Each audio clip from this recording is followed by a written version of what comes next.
Stardate 95.801. The Starship Enterprise has entered the Pilar solar system, a warm, comfortable realm with 12 planets revolving around a medium-sized yellow sun. Our mission is to check the colonists of Parinda 4, a new Federation-settled planet. According to Starbase's last report, the world is one of the richest, lushest, most peaceful settlements in the known universe. Mr. Spock, what's wrong? What is going on? A Code 1 distress signal from the garden planet of Parinda 4, Captain. According to my sensors and calculations, they are on a collision course with an entire fleet of space debris. What? Meteors, Captain. A whole pack of them, all heading for the capital colony of Parinda City. Mr. Sulu, please phase out the alarm signal. Mr. Spock, is this a natural occurrence? Parinda 4 lies just inside an unusually busy space debris zone. Meteor activity here far exceeds that of Earth, but not to a dangerous degree. Debris zone, meteor activity, not dangerous? Makes sense, man. Mr. Scott, Earth scientists say that as many as 200 million visible meteors enter the planet's atmosphere every day. Air friction heats them to approximately 4,000 degrees Fahrenheit, and they burn up at an altitude of 30 to 50 miles. That is why they are called meteors. Pieces of space debris that hit the Earth's surface are called meteorites. Please delay the lecture if you would, Mr. Spock. What is happening on Parinda 4? According to my findings, Captain, Parinda 4 is the target for a huge amount of meteors which are about to become meteorites. Mr. Chekhov, establish visual contact. Communications Officer Uhura, establish planet-side communication. Mr. Sulu, sound red alert. Mr. Spock, how long before the meteorites hit? 8 seconds, Captain. 6, 5, 4, 3, 2. The Enterprise crew watch in numb horror as the capital city is devastated on their view screens. The huge hunks of space rock grew so hot they glow with a brilliant white and orange light before smashing into the tiny buildings on the planet, sending sweeping clouds of debris flying everywhere. The pounding deadly rain continued for 30 frightening seconds, then ceased as quickly as it had started. But Parinda City was no more. Enterprise? Starship Enterprise, please come in. This is Parinda City calling. Enterprise, please. The meteors nearly destroyed the planet's communication antenna. I'm losing the signal. Parinda 4, this is James T. Kirk of the Starship Enterprise. Are you all right? What happened? Where are you? Madman. Threat. Destroyed the city in underground shell. Please help us. Great danger. I'm sorry, Captain. I could not maintain the communications link. It's all right, Lieutenant Uhura. Mr. Spock, those meteorites have destroyed a city it took honest, hard-working Federation colonists years to build. I can understand the great loss, Captain, but there is no need to generate unnecessary emotion. The question is, what do we do about it now? What we do, Mr. Spock, is proceed with caution. The message said something about a madman and a threat. Captain, you can't mean to say we're just going to sit here and do nothing? Indeed not, Engineer. But it will do no one any good to rush off into a possible trap. Scotty, you monitor us with the Enterprise's sensors. Sulu, Chekhov, keep the phaser banks and photon torpedoes armed and ready. Uhura, you lock the ship's beams with my communicator. Mr. Spock, you come with me to the transporter room. We're beaming down to Parinda 4. The sight that assailed Captain Kirk's eyes when he and his first mate materialized on the planet filled his heart with sorrow. The once proud, once beautiful capital city lay about their feet in dust and rubble. Even as they watched the mournful winds creating dark piles of dirt everywhere, the dazed Parinda populace started stumbling out of their underground shelters. Jim, thank heaven you're here. Tulin Yorker. How did this happen? As Federation-appointed governor of the settlement, I knew there would be troubles, but not this. Try to keep your emotions in check, Governor Yorker.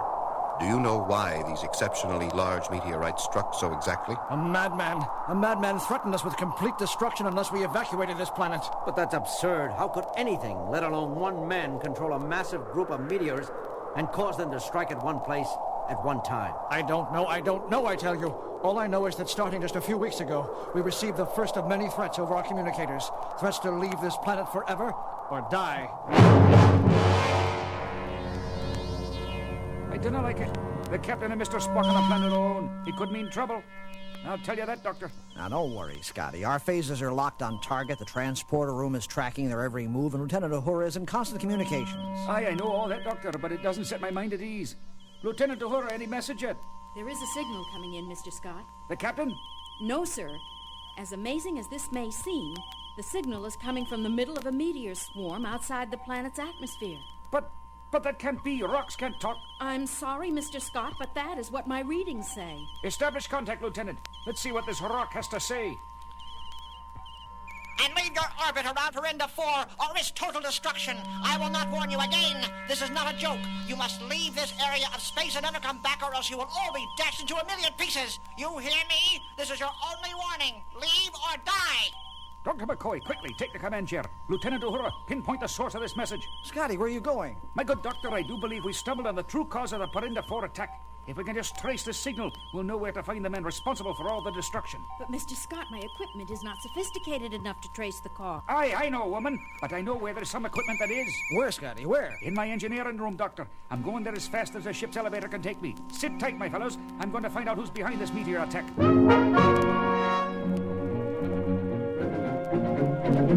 The able engineer was as good as his word. Within minutes of entering his incredibly complex engineering section, filled with the most advanced machinery the universe had ever seen, the madman's signal was traced. As soon as they were given the news, Captain Kirk and Mr. Spock joined their Scottish friend on board an Enterprise shuttlecraft, quickly heading for the source of the threats.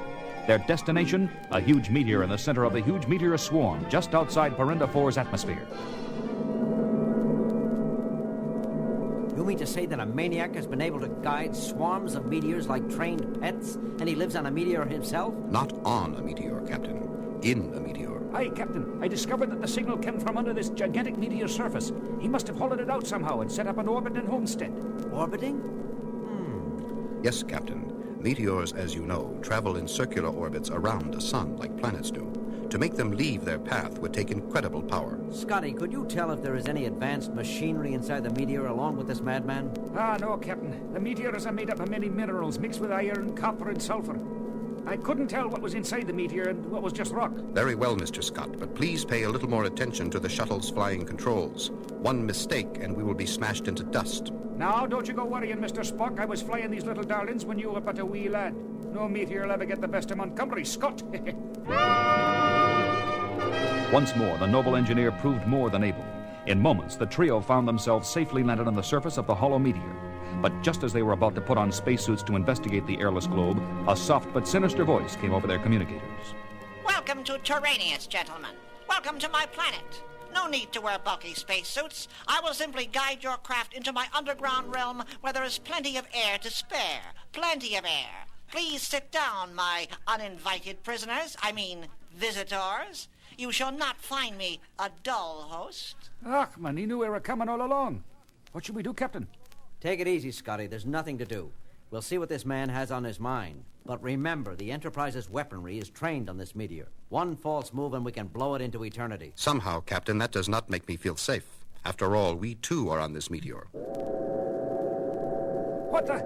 The entire shuttle is moving, and the engine isn't even on. Mr. Spock, can you locate any equipment that might be moving us on your sensors? No, Captain. It seems that a force field has picked up our ship as if it were a feather and is bringing it into a cave on the meteor's surface. I can't fight it, Captain. I can't control the ship. But if no equipment or machinery is guiding us, how is this being done? What force could control a Federation shuttle as if it were a toy? I am that force, Captain Kirk. I can read your minds. I can control your puny ship. I can do anything. Prepare to meet your destiny, gentlemen. We've stopped? It seems as if we have arrived, Captain. Yes. Open the hatch, Mr. Scott. Let's see what our destiny looks like. Greetings, Captain Kirk, Mr. Spock, and Engineering Officer Scott. I am Tyranus, ruler of this world, and soon to be Emperor of all space. Emperor? Why, you little bald runt of a withered old weasel. You have a lot to answer to, man, about destroying a Federation outpost on Parinda 4. Silence! You do not understand. No one understands that I deserve to rule. I have the power. Indeed. And what exactly is this power, may I ask? The power to move things with my mind, Mr. Spock. You are half Vulcan. You may have the intelligence to understand. I can control objects with just my powerful thoughts. I can bend anyone's will to my own. I can rule everyone. I deserve to rule everyone. Psychic power, Captain. Mental ability so great it has unbalanced his mind. He is vastly powerful, but he is also vastly dangerous. Tyranus, I agree that anyone with such magnificent powers as yours should rule. But why not just make the people of Parinda 4 leave with your mental strength? Why make the meteors fall? Too many people, Captain Kirk. I could not control them all, even with my incredible abilities. So I had to drive them out. I see, O great Tyranus. Well, we can take care of that together. Just come back to the Enterprise with us and we can begin your rightful rule. Captain, have you lost your mind? Turn Parinda 4 over to this daffy maniac? I won't let you do it! I won't! In a rage, Scotty lunges at Tyranus. No, Mr. Scott. The captain was just trying... Look out, Scotty. He's breaking away from you. Aha! Try to capture me, will you? I decree all movement. Stop! You see? My incredible brain has locked your muscles and imprisoned your minds. You cannot move, any of you. You cannot think. You only know what I tell you, and you shall pay for your stupidity. Mr. Scott, you will take this shuttle, go back to your ship, enter your engine room, and blow it up. You will destroy the Enterprise totally. Do you understand? I understand. Go then. Now, Captain Kirk and Mr. Spock, my motionless friends, what shall I do with you? Shall I have you dance while your engineer sabotages your ship? Or should I have you fight each other while your entire crew is destroyed in a space fireball? Rest assured that I will not eliminate you until the Enterprise is totally demolished. But Tyranus had not reckoned with the full capabilities of Spock's Vulcan mind. What? Spock! You cannot move! I decree it! I demand it! Give away from me! Give away! Ah! Spock, what happened? I have Tyranus in the Vulcan mind lock, Captain. While you know I have used it many times before to read minds, I can also adapt it to lock minds. Thank the stars for your Vulcan abilities, Spock. This is no time for emotional outbursts, if I may say so. Might I remind you that Mr. Scott is on his way to destroy the Enterprise? By heavens, that's right. Starship Enterprise, come in, please. This is Captain Kirk. Come in. Lieutenant Uhura, can you read me? Enterprise. Mr. Spock, the other meteors are jamming my communicator. I know you're locking Tyranus' mind, but can you control it as well? Interesting thought, Captain. You mean guide the meteors through Tyranus' mind? That's exactly what I mean. If we can get close enough to the ship, I can make contact and stop Scotty. I'm not sure, Captain. I've never tried to control a man's mind before. It will be painful, but I will try.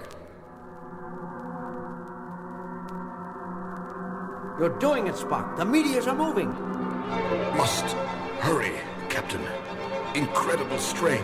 Terrific pain. Hold on, Spock. We're almost in range. You can do it, Spock. Just a few seconds more. 4, 3, 2, 1. Oh. Enterprise, do you read me? Enterprise, come in. Captain, is that you? Uhura, am I ever glad to hear your voice. Lock into this signal and beam us aboard immediately. And notify security that they must stop Engineer Scott at all costs. At all costs. In seconds, Captain Kirk and Spock are back on the Enterprise. Security Officer Tanker, this is Captain Kirk in the transporter room. We have an unconscious prisoner with us. Have you located Mr. Scott? He's been seen in the engine room, Captain. We're on our way now. We'll meet you there. Kirk, out. Quickly, Spock, follow me. There isn't a moment to lose. Tanker, where is he? Up there on the second level, Captain, and he has a dilithium crystal. If he drops that into the engine, we're all goners. Spock, try to distract him while I climb up there. No, Captain, Scotty's out of control. You'll be killed. I must try. Excuse me, Mr. Scott, but don't you think that the total destruction of the ship is a bit illogical? I must blow up ship. He's hesitating. Why doesn't he just get it over with? If I were you, Mr. Tanker, I would be glad he is hesitating. The captain has almost reached him. I must destroy... Got you. Fine work, Captain. I will drain him of his hypnotic commands now. Where am I? You're all right now, engineer. Everything's all right. I remember. I didn't do it, Captain. I remember now I couldn't bring myself to destroy this beautiful ship. Spoken like a true engineer, Mr. Scott. You're a credit to your kind. You're not just a good Scot, you're a great Scot. Oh, Captain, now really.